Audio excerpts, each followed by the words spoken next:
título da minha mensagem hoje é Tempo de Seriedade. Eu fui cristã por muitos anos e eu ia à igreja, eu trabalhava na igreja, mas eu não levava a sério o meu relacionamento com Deus. Eu estava vivendo as fórmulas que eu fui ensinada a viver, eu estava seguindo regras que eu aprendi. Eu estava fazendo o que era socialmente correto. Eu mantinha um certo relacionamento com Deus. Creio que eu tinha nascido de novo, eu acreditava que Jesus tinha morrido por mim. Eu sabia que eu não conseguiria ir para o céu sozinha. Eu orava, eu lia um pouco da Bíblia todos os dias, mas eu não lia porque eu queria aprender alguma coisa, eu fazia isso pela lei. Quando eu falo que não era séria, o que eu quero dizer com isso é que eu não estava disposta a sacrificar nada, nem abrir mão de nada para caminhar com Deus, sabia? Gostaria de começar em 1 Pedro capítulo 5, verso 8. Diz assim: seja equilibrado. E a amplificada diz temperado, que significa disciplinado. Sóbrio de mente, que significa sério. Vigilante, que significa determinado. E cauteloso, que significa cuidadoso o tempo inteiro. Não de vez em quando, não uma vez ou outra, o tempo inteiro. Quanto tempo? Enquanto você respirar. Porque o vosso inimigo, o diabo, ruge ao derredor como um leão faminto e raivoso, buscando a quem ele possa pegar e devorar. Você precisa entender que Deus tem um plano na sua vida, assim como o diabo. Precisamos estar do lado de Deus e termos a certeza de estarmos ouvindo a Deus individualmente. Se nós estamos recebendo a correção do Espírito Santo, se estamos recebendo a instrução de Deus, a ponto de quando soubermos que Deus não está aprovando alguma coisa, Ele não precisará esperar 6 meses para nos falar, para mudar.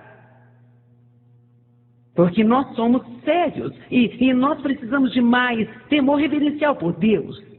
Não ter medo de Deus de forma errada, mas nós precisamos reconhecer que Jesus está voltando e que nós estaremos diante de Deus e prestaremos contas de nossas vidas. O que nós fizemos com ela?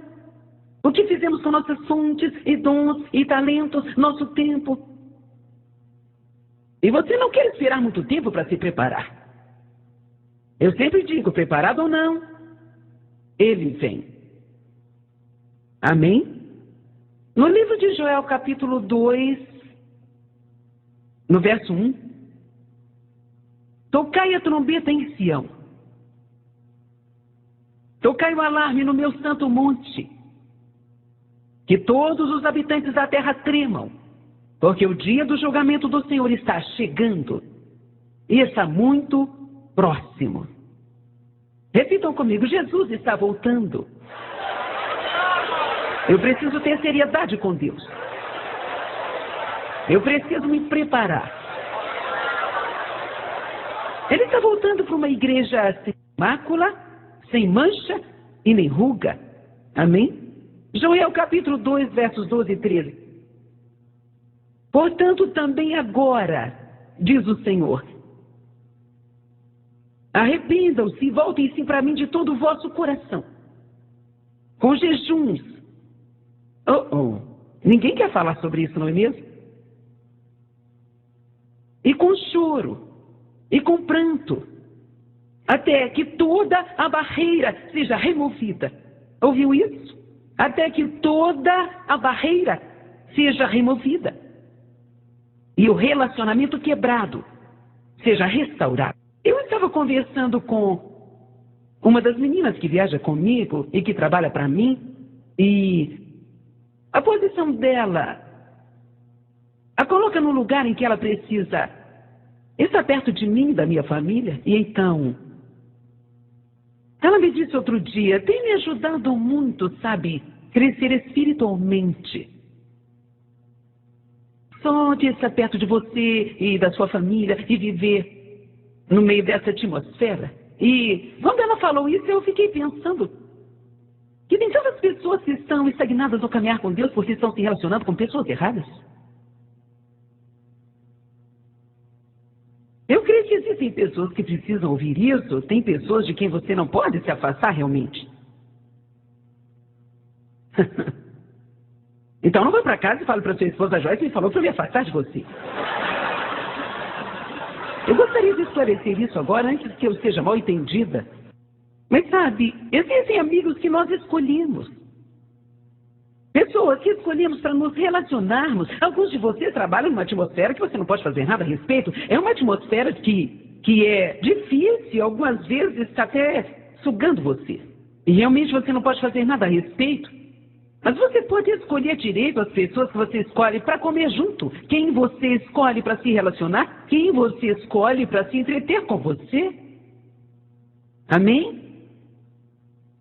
Seja para que propósito ou para quem precisa ouvir isso hoje, eu vou repetir para alguns aqui: a maior barreira que você tem na sua vida, que impede o seu crescimento, é estar vivendo na atmosfera errada com as pessoas erradas.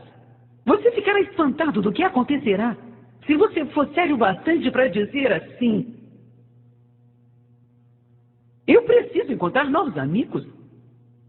Agora, o diabo vai dizer: bem, você ficará sozinho. Sabe o que você deve dizer? Ok, então eu ficarei sozinho. Mas pelo menos não vou ficar perto das pessoas que estão sugando a vida de mim o tempo todo.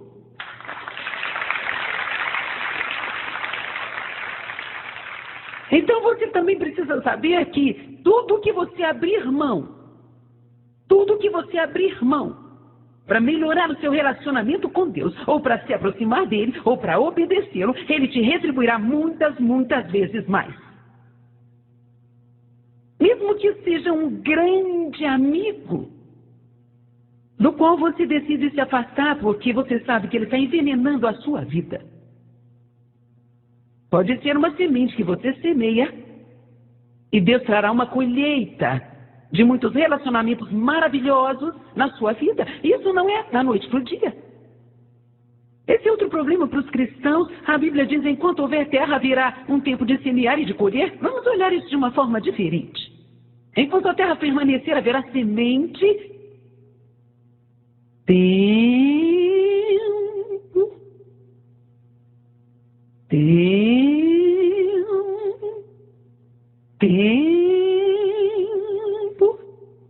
E se você não desistir, a colheita.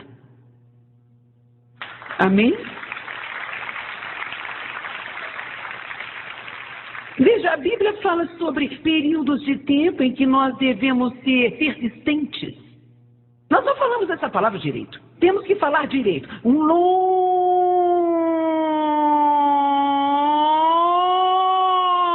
sofrimento. Não é sofrimento longo. É isso que significa persistência. Longo sofrimento. Longo. Não curto. Longo. Agora, Deus nunca permitirá que você passe mais que possa suportar. Existe uma razão para todas as coisas. Quando as pessoas não conseguem fazer você fazer o que elas querem, muitas vezes elas não querem mais saber de você. E isso não é ser amigo. Isso é manipulação e controle. E essa não é a vontade de Deus para a sua vida. Você tem que agradar a Deus e não aos homens. Amém? Então não tenha medo de passar muitas noites solitárias. Não tenha medo de não ser convidado para aquela festa. Não tenha medo de ser deixado de fora daquele grupo. De não poder escolher os seus próprios amigos. Peça a Deus que Ele dê conexões divinas. Não julgue uma pessoa pela sua aparência exterior. Porque existem grandes pessoas que você descobrirá se gastar tempo para conhecer o coração delas. Amém? Portanto, verso 12 de novo. Portanto, agora diz o Senhor: se arrependa e volte-se para mim de todo o coração, com jejuns. Nós não falaremos sobre jejum, mas eu quero dizer simplesmente que o jejum pode ser várias coisas diferentes. No verdadeiro sentido da palavra, jejum significa abstinência de comida. E você pode fazer jejuns parciais ou completos, mas você pode jejuar de TV, jejuar de fazer compras, e sabe, você pode jejuar de conversas excessivas. Existem muitas coisas diferentes que você pode jejuar só para mostrar que você está separando um período de tempo para estar totalmente comprometido com Deus. Agora, veja, muitas vezes, as pessoas querem que Deus faça algo. Mas será que querem mesmo? Elas são sérias o suficiente para pagar o preço e deixar Deus fazer a obra que precisa ser feita nelas. Veja, Deus tem muitas coisas preparadas para nós. Mas será que estamos preparados para o que Ele tem preparado para nós? Alguns de vocês estão orando por mais prosperidade. Você está orando por um emprego melhor. Você está orando por coisas que Deus gostaria muito de te dar.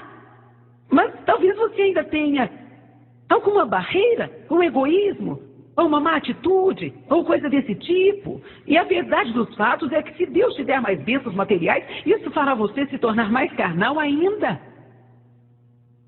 Ele não quer fazer isso se primeiro não deixarmos fazer a obra espiritual em nós que precisa ser feita. 3 João 2 diz: amados, eu quero acima de tudo que vocês prosperem e tenham saúde, assim como a sua alma é próspera. Sua alma é sua mente, sua vontade e emoções. Então, Deus está dizendo sim quando você começar a pensar direito, a falar direito, a agir direito, e não estiver guardando mais mágoa, ressentimento, falta de perdão, você não for sensível, difícil de se lidar. E aí, vocês estão entendendo hoje?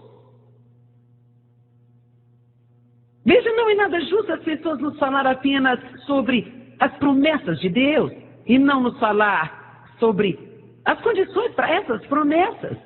Agora, para a salvação não existe nenhuma condição.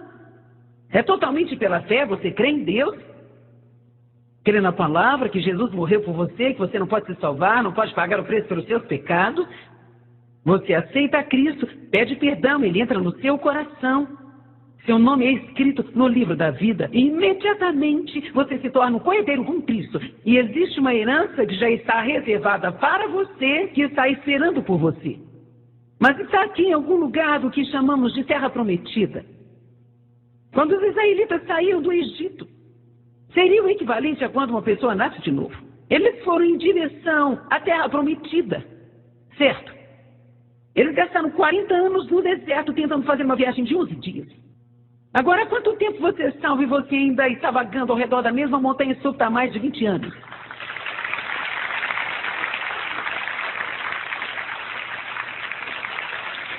Você ainda está brigando com seu cônjuge toda vez que ele diz algo que você não gosta. Ai, ai, ai. Ainda está gastando metade da sua semana pensando em quanto a mim. Ainda está fofocando. Ainda está julgando. Ainda está dando a sua opinião sobre tudo, sobre todos os assuntos de todo mundo por aí. Você ainda não percebeu que ninguém quer a sua opinião, ninguém se importa. E a Bíblia diz para guardá-la para você mesmo. Você ainda não tem paz, nem alegria. De mau humor num dia, de bom humor no outro, mau humor num dia, bom humor no outro dia, para cima e para baixo, com as suas circunstâncias. Sempre vagando no deserto. Por quê, Deus, por quê? Quando, Deus, quando? Eu não consigo entender, Deus. Eu exijo as suas promessas. Eu não consigo entender, meu Deus. Tua palavra diz que eu serei uma bênção, mas eu não consigo entender. Continuando a ler Joel. Versos 12 e 13. Rasgai os vossos corações e não as vossas vestes. Agora veja, naquela época, quando eles estavam chorando, eles rasgavam as vestes. Era uma expressão externa do que estava se passando dentro do coração. Ele estava dizendo para parar de rasgar as roupas e consertar o coração. Amém? Rasgai os vossos corações, não as vossas vestes, e voltem para o Senhor teu Deus, porque Ele é misericordioso, tardio em irar-se, rico em amor e bondade. Por que correríamos de Deus? Ele é tão bom. Deus não está com raiva de ninguém. E Ele só quer nos ajudar a sermos o melhor possível. Deus não te manda fazer coisas difíceis para depois Ele afastar e rir de você na luta, sabe? Ele te fala para fazer as coisas que Ele sabe que no final cooperará para o seu bem. Ouça isso e veja isso. E Ele voltará na sua sentença de mal quando suas condições forem cumpridas.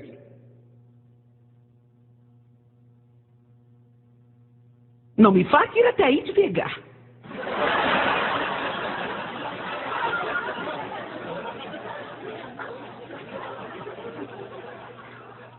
Para o nosso nome ser escrito no livro da vida, depende exclusivamente do sangue de Jesus. E receber a graça de Deus pela fé, e Deus com certeza é misericordioso e faz muitas coisas por nós que nós não merecemos. Deixa eu te falar algo. Se Deus lidasse severamente conosco toda vez que fizéssemos algo errado, não estaríamos aqui. Mas, por outro lado, deixa eu te falar uma outra coisa. A Bíblia fala sobre uma recompensa. Por exemplo, sem fé é impossível agradar a Deus. Aqueles que se achegam a Ele precisam crer que Ele é galardoador daqueles que nunca foram muito sérios e sempre viveram vidas relaxadas. Ele é galardoador daquele que é morno, que vai à igreja toda semana, mas cujas atitudes nunca demonstram para ninguém que são cristãos. Ele é galardoador daqueles que diligentemente buscam a Ele, querido. Ele é galardoador daqueles que o buscam diligentemente. Posso te dizer uma coisa? Deus está falando com cada pessoa que está aqui neste prédio sobre alguma coisa. E você está ouvindo dele. Todo mundo. E não apenas isso. Ele fará isso enquanto você estiver vivo. Porque nenhum de nós, enquanto ainda estamos nessa carne, chegará ao lugar de perfeição. Nosso trabalho é continuar seguindo em frente. Mas seja o que for que Ele esteja trabalhando em você, Ele pode estar falando com você sobre várias coisas, mas se você aprender a ouvir a Deus, provavelmente você saberá que Ele está trabalhando com você mais sobre alguma coisa do que outras. Ok, agora. É nisso aí que você precisa ser mais sério. Agora mesmo. Você precisa de seriedade. Posso te falar, você pode conquistar qualquer coisa se tiver seriedade. Eu creio que precisamos ser sérios no relacionamento com Deus. Precisamos realmente nos esforçar para termos vitória em nossa vida diária. E precisamos viver um tipo de vida que Deus quer que verdadeiramente vivamos. Ele quer que você tenha uma vida ótima e não uma vida medíocre.